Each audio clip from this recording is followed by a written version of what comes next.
નમસ્કાર દોસ્તો, આપ સૌનું જય કરિયર એકેડમીના યુટ્યુબ ચેનલમાં હાર્દિક સ્વાગત છે. આજના લેક્ચરની અંદર આપણે કોન્સ્ટેબલનું જે જૂનું પેપર છે આમનું એનાલિસિસ કરવાનું છે.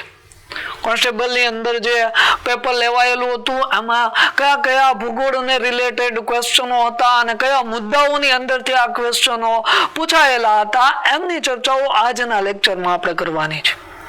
અને ખાસ આ એનાલિસિસ કરવું છે આપણા માટે ખૂબ જ મહત્વપૂર્ણ બને, કારણ કે એ એનાલિસિસના આધારે આપણે એ સમજી શકીએ કે આપણે કયા મુદ્દાઓ ઉપર વધારે ભારણ આપવાનું છે, કયા મુદ્દાઓ ઉપર આપણે ઓછું ભારણ આપશું એ આપણે સમજી શકવાના છે. એટલા માટે આપણા માટે ખૂબ જ જરૂરી છે પેપરો છે આમનું એનાલિસિસ કરવું. તો જોઈએ, શરૂઆત કરીએ.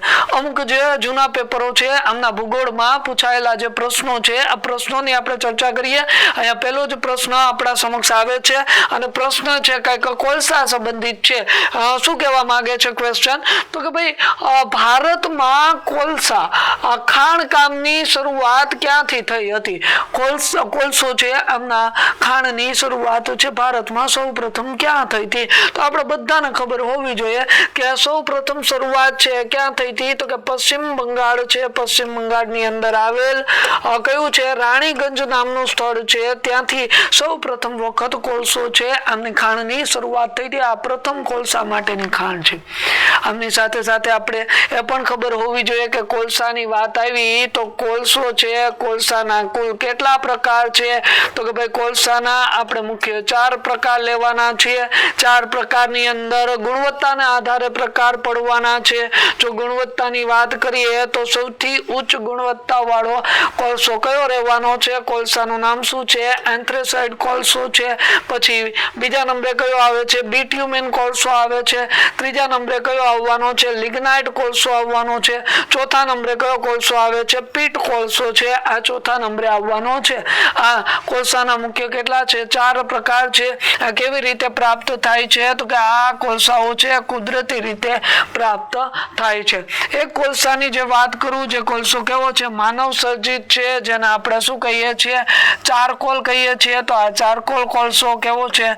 માનવ નિર્મિત કોલસો છે. આ કોલસો છે શેમાંથી બને છે? તો કે ભાઈ બાવળ છે. બાવળમાંથી આ કોલસો બનાવવામાં આવે છે. તો આ કોલસાની વાત થઈ. કોલસાનું પ્રથમ ક્ષેત્ર છે એમની વાત થઈ. આપણા માટે ગુજરાત માટે મહત્વપૂર્ણ છે કયું બની રહે છે? લિગ્નાઇટ કોલસો બની રહે છે.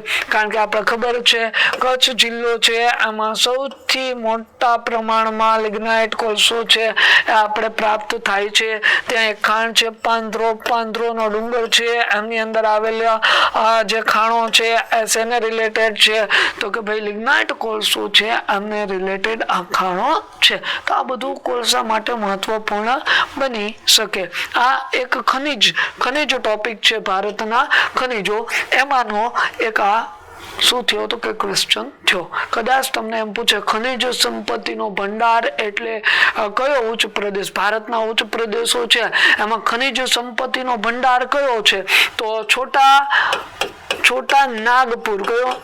નાગપુર. આ છોટા નાગપુરનો ઉચ્ચ પ્રદેશ છે. કેવો ઉચ્ચ પ્રદેશ છે? તો કે ભાઈ ખનિજ સંપત્તિ છે આમનો ભંડાર છે.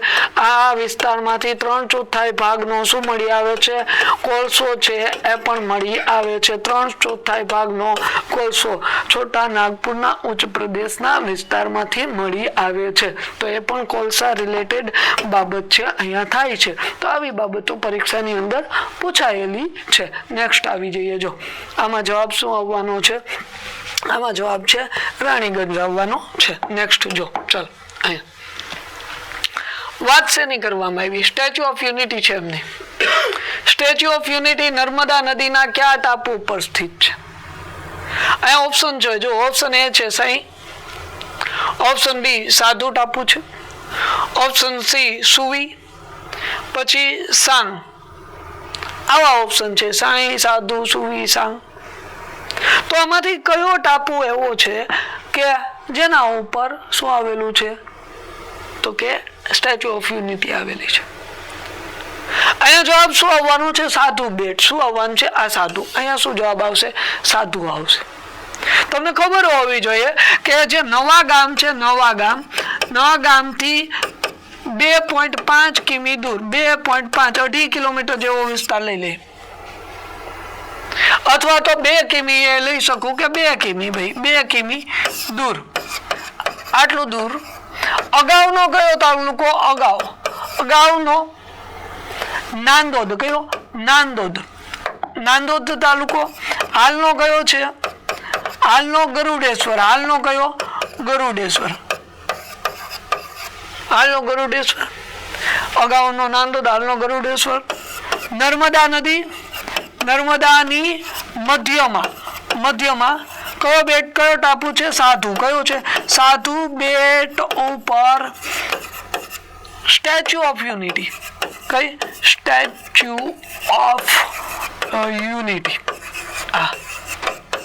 આ સ્ટેચ્યુ ઓફ યુનિટી છે ત્યાં સાધુ બેટ ઉપર. આવી બાબતો મેં તમને જે તે સમય કીધેલી પણ હોય ને આવું પૂછાય પણ. ઊંચાઈ related question, statue of unity ના ઊંચાઈ રિલેટેડ તમને એવું પૂછે પાયાથી ઊંચાઈ. પાયાથી ઊંચાઈ કેટલી? તમને એવું પૂછે સામાન્ય ઊંચાઈ કેટલી? સામાન્ય ઊંચાઈ. સ્ટેચ્યુ ઓફ યુનિટી ની સામાન્ય ઊંચાઈ. તમને એમ પૂછે સ્ટેચ્યુ ઓફ યુનિટી છે, એમની પ્રતિમા છે, પ્રતિમાની ઊંચાઈ કેટલી છે? ઊંચાઈ. આવો ચાલો તમે મને એ કમેન્ટ કરીને કહો. તમારે કમેન્ટ કરી દેવાનું છે, ફટાફટ કમેન્ટ કરવાની છે કે આમાંથી 182 ક્યાં આવે?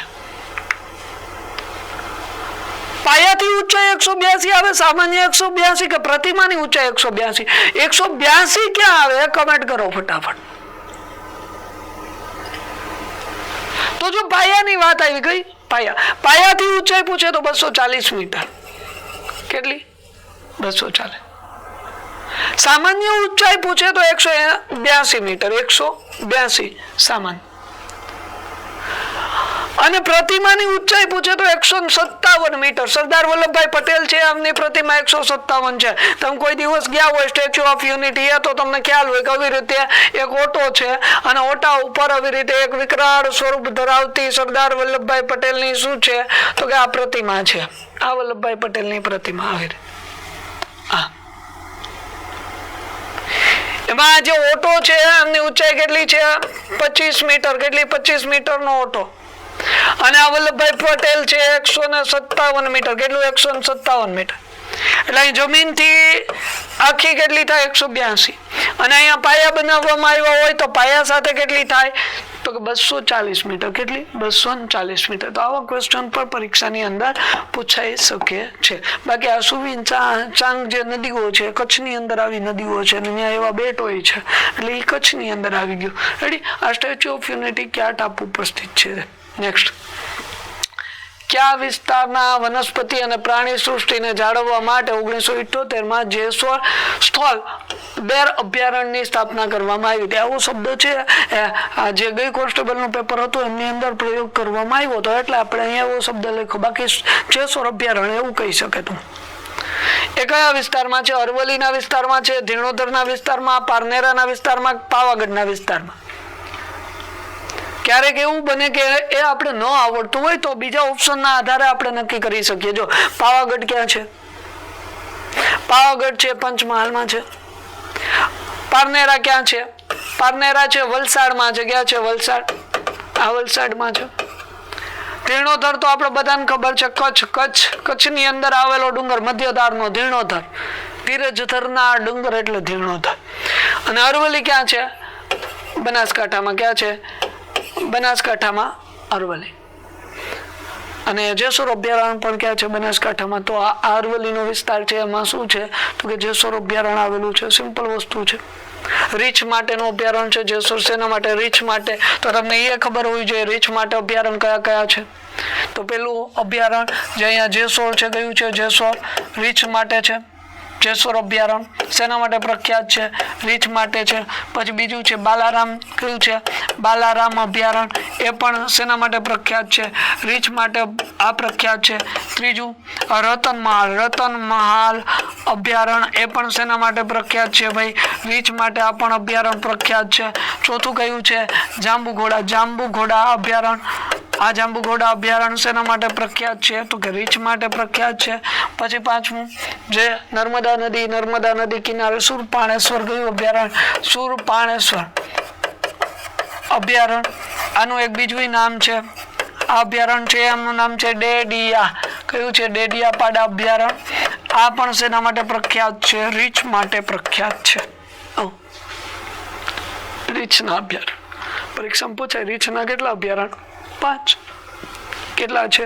5 અભયારણ્ય રીંછ માટે છે. તો આ વાત શેની થઈ? તો કે અભયારણ્યો છે આમની ચર્ચા છે અહીંયા થાય છે. નેક્સ્ટ જો નેક્સ્ટ ક્વેશ્ચન આવશે કે કયું રાજ્ય છે એ ભારતનો સૌથી લાંબો, આ તો ભાઈ બધાને ખબર જ હોય, કયું રાજ્ય ભારતનો સૌથી લાંબો દરિયા કિનારો ધરાવે? આપણે બધા જાણતા હોય. જો લાંબા દરિયા કિનારાની વાત આવે તો કયું રાજ્ય આવશે? ગુજરાત આવે, તમિલનાડુ આવે, કર્ણાટક આવે કે આંધ્રપ્રદેશ? આપણે બધાને ખબર છે કયું આવવાનું છે? તો કે અહીંયા આવવાનું છે ગુજરાત. ગુજરાત આવે છે. કેટલો દરિયા કિનારો? 2340.65 કિમી છે. શું ધરાવવાનો છે? દરિયા કિનારો ધરાવવાનો છે. 2340.65 કિમી દરિયા કિનારો કોનો છે? તો કે ગુજરાતનો દરિયા કિનારો રહેવાનો છે. આપણે એ પણ જાણીએ છીએ ભારત છે, ભારતનો દરિયા કિનારો 11,098.6 કિમી. આટલો દરિયા કિનારો ભારતનો છે. ભારતના કેટલા રાજ્યો? 9 રાજ્યો. કેટલા રાજ્યો? 9 રાજ્યો છે આ દરિયા કિનારો ધરાવે છે. કેટલા રાજ્યો છે? 9 રાજ્યો. 9 રાજ્યોમાં સૌથી લાંબો દરિયા કિનારો કોણ ધરાવે છે? ગુજરાત. સૌથી ટૂંકો દરિયા કિનારો કયું ધરાવે છે? ગોવા. સૌથી ટૂંકો દરિયા કિનારો. આપણે એ જાણીએ છીએ ગુજરાતમાં કેટલા જિલ્લા છે? 15 જિલ્લા છે આ દરિયા કિનારો ધરાવે છે. ગુજરાતમાં 15 જિલ્લાઓ છે. 15 જિલ્લાઓમાં તળ ગુજરાતના કેટલા જિલ્લા છે? તો કે 6 જિલ્લા છે. સૌરાષ્ટ્રના કેટલા જિલ્લા દરિયા કિનારો ધરાવે છે? તો એ 8 જિલ્લા છે. પછી કચ્છના કેટલા જિલ્લાઓ દરિયા કિનારો ધરાવે? 1. 8 અને 1 આમ દરિયા કિનારો ધરાવે. તળ ગુજરાતના જિલ્લાની વાત કરીએ તો વલસાડ, નવસારી, સુરત, ભરૂચ, આણંદ અને અમદાવાદ આટલા જિલ્લા.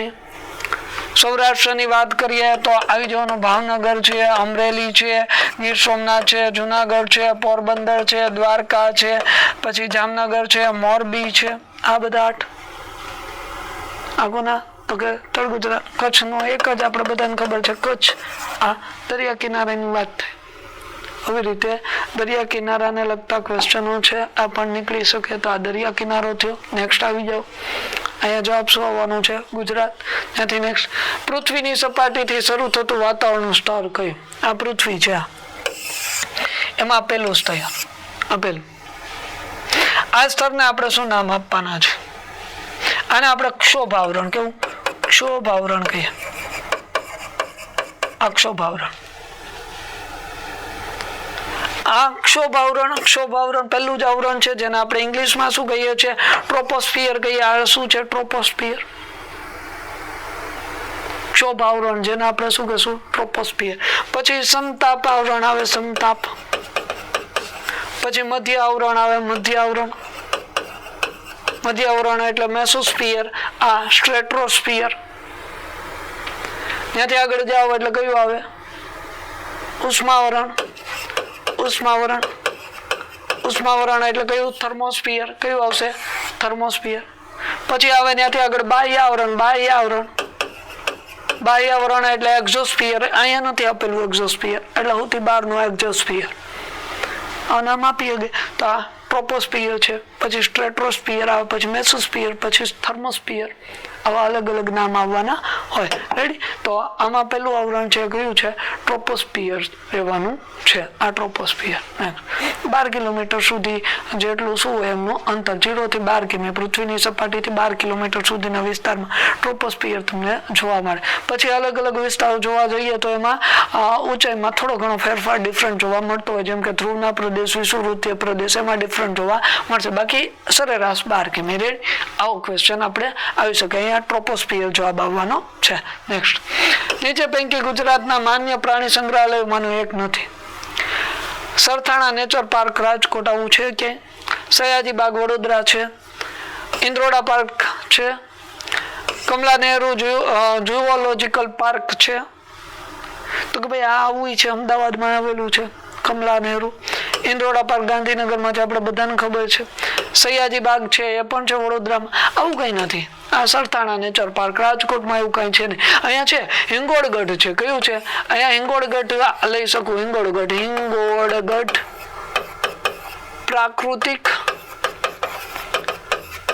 પ્રાકૃતિક રિસર્ચ સેન્ટર આવું લઈ શકું. હિંગોળગઢ પ્રાકૃતિક રિસર્ચ સેન્ટર એવું આપણે લઈ શકીએ, જે ક્યાં આવેલું છે? રાજકોટમાં આવેલું છે. આ ગીરનું એકમ છે. Gir Gujarat ecological education research centre Gir એનું એકમ. આ ઇન્દ્રોડા પાર્ક છે એ પણ ગીરનું એકમ છે. એ પણ કેનું એકમ છે? ગીર. લોકોને પ્રકૃતિ પ્રત્યે શિક્ષણ પ્રદાન કરવાનું કાર્ય છે ગીર નામની સંસ્થા છે એ કરવાની છે. તો આ શેને લગતો? તો કે ભાઈ સંગ્રહાલયો છે, આને રિલેટેડ ક્વેશ્ચન છે થવાનો છે. આમાં જવાબ શું આવે? Sarthana nature park Rajkot. આ એક સંગ્રહાલયમાંનું એક નથી. રેડી? નીચેમાંથી રાષ્ટ્રીય ઉદ્યાન નથી. રાષ્ટ્રીય ઉદ્યાન આપણે ખબર છે ગુજરાતમાં રાષ્ટ્રીય ઉદ્યાન. ગુજરાતમાં 4 રાષ્ટ્રીય ઉદ્યાન છે. એકનું નામ છે ગીર. બીજાનું નામ શું છે? તો કે દરિયાઈ. દરિયાઈને આપણે બીજું શું નામ આપી શકીએ? મરીન. કયું? મરીન. અને ત્રીજું છે એનું નામ શું છે? તો કે કાળિયાર. કેવું? કાળિયાર. કાળિયારને આપણે વેડાવદર એવું પણ નામ આપી શકીએ. પછી ચોથું કયું છે? વાસંદા. કયું છે? વાસંદા. આના સિવાયનું હોય તો એ ગુજરાતમાં નથી. જો ગીર. પછી બ્લેક બક. આ કાળિયાર છે એને ઇંગ્લિશમાં શું કહેવાય છે? આને કહેવાય બ્લેક બક. શું કહેવાય? Black buck. ઇંગ્લિશમાં બ્લેક બક. તો આ એ છે. પછી આ વાસંદા છે. આ માનસ નથી. આ માનસ છે. તો માનસ જવાબ આવે. માનસ ગુજરાતમાં આવેલું નથી. ક્યાં આવેલું છે? કમેન્ટ કરો જી તમે. ક્યાં છે માનસ રાષ્ટ્રીય ઉદ્યાન? છે ગુજરાત. કયા ભારતના કયા રાજ્યમાં આવેલું છે એ કમેન્ટ કરવાનું છે. રેડી? આ ગુજરાતના રાષ્ટ્રીય ઉદ્યાન છે એમની વાત થઈ. આમાં જવાબ આવવાનો છે માનસ છે, ગુજરાતનું નથી. જો તમે કોન્સ્ટેબલની તૈયારી કરતા હોય તો તમારા માટે સંપૂર્ણ રેકોર્ડેડ કોર્સ છે એ જોઈ કરી ઓનલાઈનની એપ્લિકેશન ઉપર અવેલેબલ છે. 2999ની કિંમતવાળો કોર્સ તમને ફક્ત 299માં 3 મહિના માટે, 6 મહિના માટે જોઈએ 499માં, અને વર્ષ દિવસ માટે જોઈતો હોય તો તમને ફક્ત 799 રૂપિયામાં મળવા પાત્ર છે.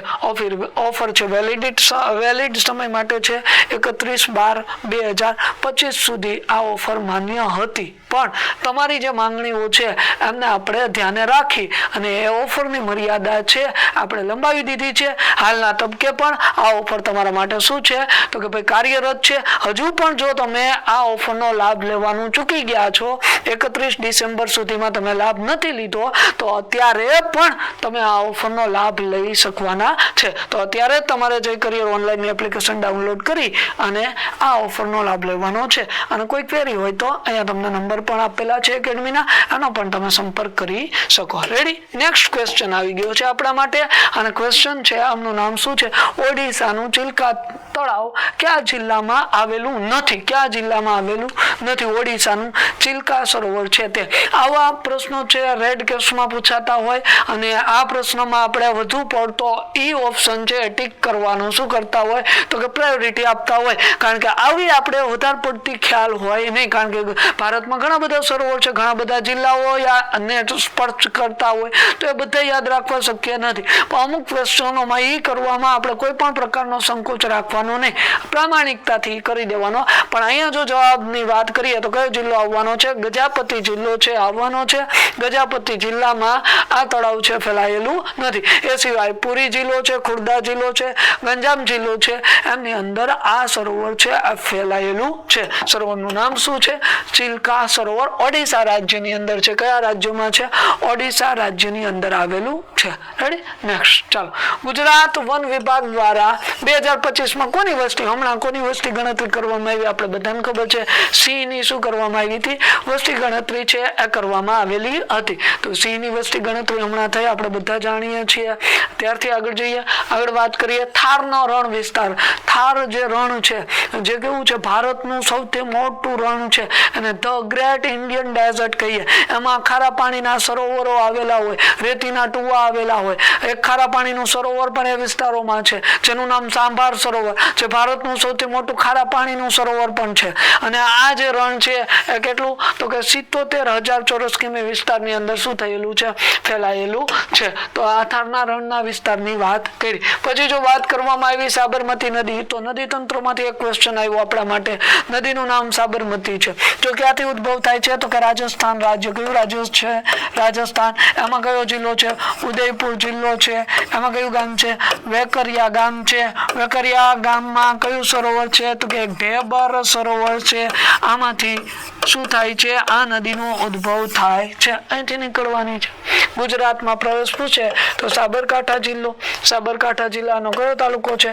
પોશીના તાલુકો છે. ત્યાં એ ગુજરાતમાં પ્રવેશ કરશે. ત્યાંથી એના અંતની વાત કરું, અંત ક્યાં થવાનો છે? કોપાલાની ખાડી. કોપાલાની ખાડીમાં આમનો શું થઈ જાય છે? અંત. આ પણ પ્રશ્ન પરીક્ષામાં પૂછાય. સાબરમતીનો અંત ક્યાં થાય? કોપાલાની ખાડીમાં થાય. તો જો અહીંયા ઓપ્શન એ લેક પિયોલા તળાવ રાજસ્થાન, ફતેસાગર તળાવ રાજસ્થાન, ઢેબર તળાવ રાજસ્થાન, માઠવા તળાવ રાજસ્થાન. કયું આવવાનું છે? ઢેબર. કયું આવશે? ઢેબર. ઢેબર સરોવરનું લખ્યું જોઈએ વેકરિયા ગામ ખાતે ઢેબર સરોવર. ત્યાંથી કઈ નદીનો ઉદ્ભવ થાય છે? સાબરમતી નદી છે, આમનો ઉદ્ભવ થવાનો છે. ત્યાંથી નેક્સ્ટ જો ગુજરાતમાંથી શું પસાર થાય? જો ઋત આપ્યા, મકરઋત પસાર થાય ગુજરાતમાંથી, વિષુવૃત થાય કે કર્કવૃત. આપણે બધાને ખબર છે કર્કવૃત. કયું ઋત છે? કર્કવૃત. ગુજરાતના 6 જિલ્લા, એક જિલ્લો અપવાદ લઈએ તો 7 જિલ્લા થાય. 6 જિલ્લામાં કયા? કચ્છ જિલ્લો છે, કચ્છ, પછી પાટણ છે, પછી કયો છે? મહેસાણા છે, મહેસાણા, પછી કયો છે? ગાંધીનગર છે, ગાંધીનગર, પછી કયો તો કે સાબરકાંઠા, સાબરકાંઠા, સાબરકાંઠા, પછી કયો છે તો કે અરવલ્લી, અરવલ્લી. કચ્છ, પાટણ, મહેસાણા, ગાંધીનગર, સાબરકાંઠા, અરવલ્લી. આ કેટલા જિલ્લા? 6. અપવાદરૂપ કિસ્સામાં કયો લેવાનો? સુરેન્દ્રનગર જિલ્લો લેવાનો. કારણ કે હું બનું વિશ્વ માનવી નામની જે બુક છે જે સરકાર દ્વારા પબ્લિશ કરવામાં આવી, એમાં સુરેન્દ્રનગર આપ્યું ને પરીક્ષામાં એ પૂછાયેલું એકાદ વાર, ફોરેસ્ટની એક્ઝામમાં એકાદ વાર પ્રશ્ન પૂછાયેલો, તો એમાં સુરેન્દ્રનગર માન્ય રહ્યું હતું. તો અપવાદરૂપ કિસ્સાની અંદર સુરેન્દ્રનગર લેવાના છીએ, બાકી ક્યાંય લેશું નહીં. બાકી 6 જિલ્લા. રેડી? આ કર્કવૃત પસાર થાય. કર્કવૃત ભારતના કેટલા રાજ્યોમાંથી પસાર થાય તો કે ભારતના 8 રાજ્યો છે, આમાંથી પસાર થવાના. 8 રાજ્યોમાં ગુજરાત છે, રાજસ્થાન, મધ્યપ્રદેશથી આગળ છત્તીસગઢ, ઝારખંડ, પશ્ચિમ બંગાળ, ત્રિપુરા અને મિઝોરમ. આ 8 રાજ્યો છે, એમાંથી કર્કવૃત પસાર થાય છે. પછી વિશ્વના દેશની વાત થાય તો 16, પૃથ્વી પરના ખંડની વાત થાય તો 3. કેટલા ખંડ? 3 ખંડ, 16 દેશ, 8 ભારતના રાજ્યો અને 6 ગુજરાતના જિલ્લાઓ, જેમાંથી પસાર થાય. 2 વખત ઓળંગતી નદી છે એની વાત કરું તો મહી નદી છે, કર્કવૃતને 2 વખત ઓળંગે છે. વિષુવૃતને કોંગો અને મકરવૃતને લેમ્પામ્પો નદી છે, ઓળંગવાની છે. આ બધા પ્રશ્નો પરીક્ષાની અંદર ક્યાંક ને ક્યાંક પૂછાતા હોય છે. રેડી? આ ગુજરાતમાંથી શું પસાર થાય એની વાત થાય. નેક્સ્ટ અહીંયા કર્કવૃત જવાબ આવશે. નેક્સ્ટ, ગુજરાતના કયા ગામમાં મીઠાનું મોટા પ્રમાણમાં ઉત્પાદન થાય? તો અહીંયા ખારા ઘોડા છે, જે કચ્છની અંદર આવેલું છે. ખારા ઘોડા, ત્યાં શું થવાનું છે? સૌથી વધુ ઉત્પાદન છે કોનું થવાનું છે? મીઠાનું ઉત્પાદન છે થવાનું હોય. આપણે ખબર છે કે 70% જેટલું મીઠાનું ઉત્પાદન ફક્ત કોણ કરે છે? ગુજરાત છે કરે છે. એમાં સૌથી વધુ આવે તો કયું આવશે તો કે ખારા ઘોડા આવશે. ગુજરાત રાજ્યનો વિસ્તાર બધાને ખબર હોય 1,96,024 ચોરસ કિમી. તો અહીંયા જવાબ શું આવશે આપણો? બી, 1,96,024 ચોરસ કિમી આવશે. ભારતનો પૂછે તો 32,87,263 ચોરસ કિમી ભારતનો વિસ્તાર છે. કેટલો છે ભારતનો?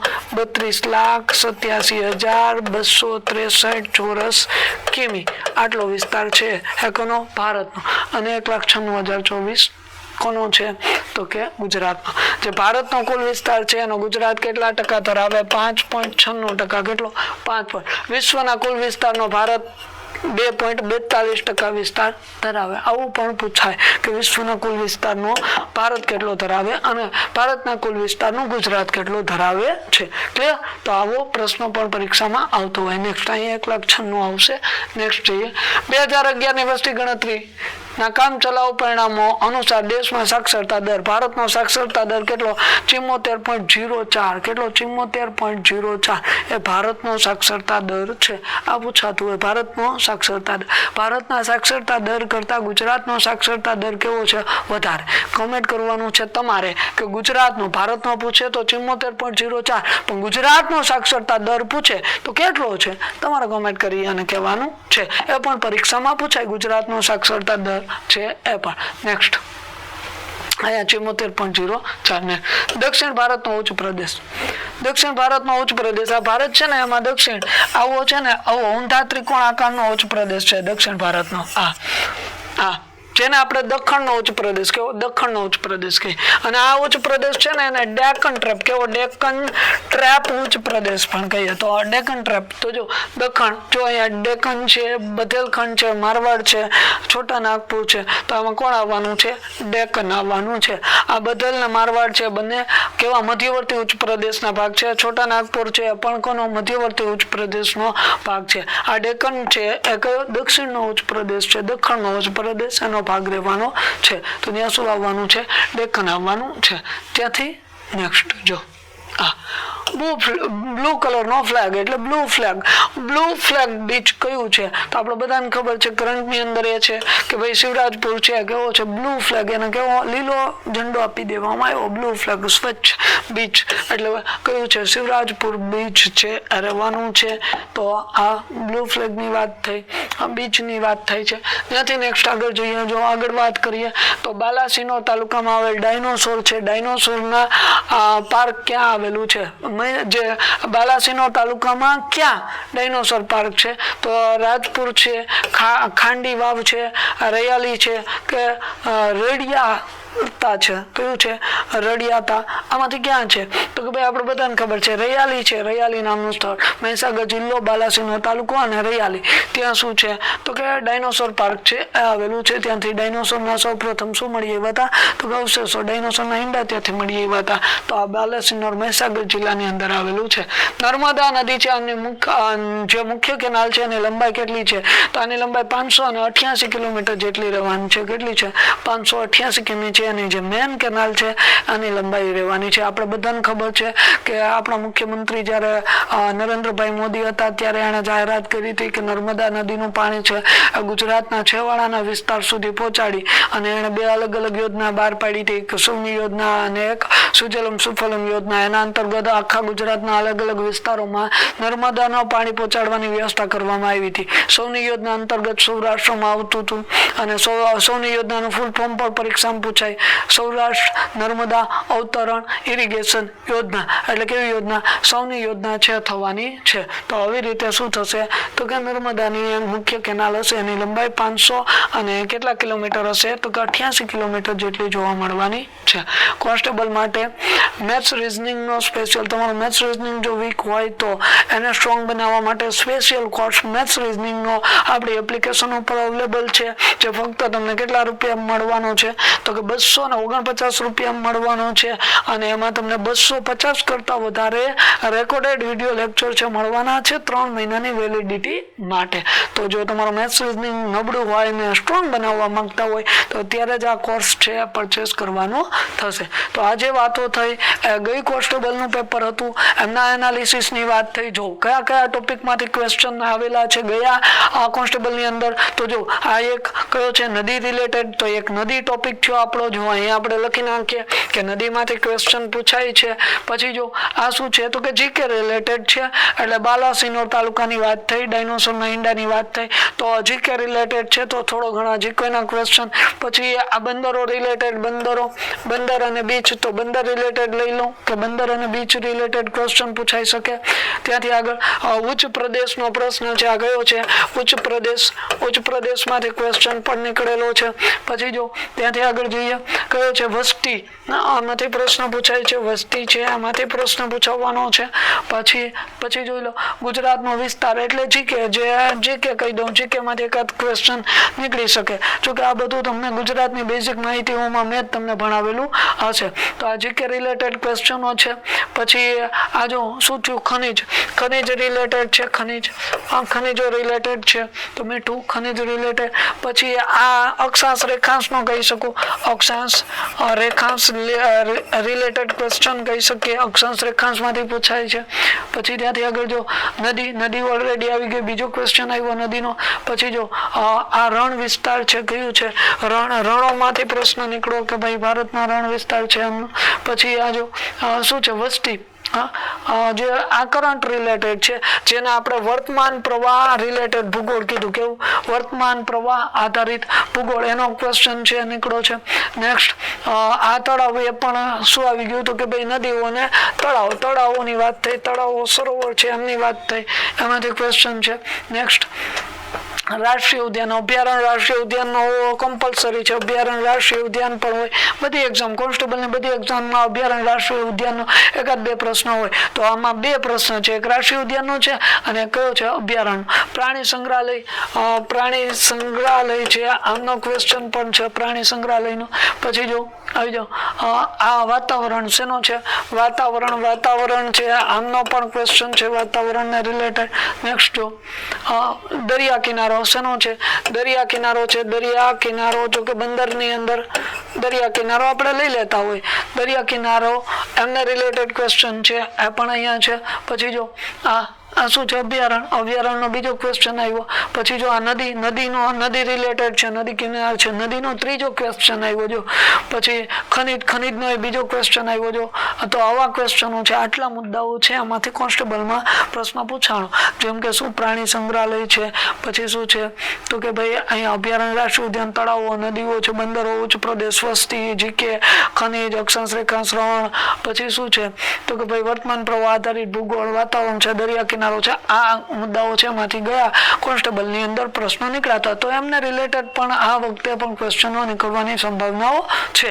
તો આવી રીતે આપણે તૈયારીઓને આગળ એનાલિસિસ સાથે વધારવાના છે. રેડી? તો આ લેક્ચરની અંદર અહીંયા સુધી રાખીશું. નેક્સ્ટ લેક્ચરમાં કંઈક નવી માહિતીઓ સાથે ફરી વખત મળીશું. ત્યાં સુધી સૌને જય હિન્દ, જય ભારત.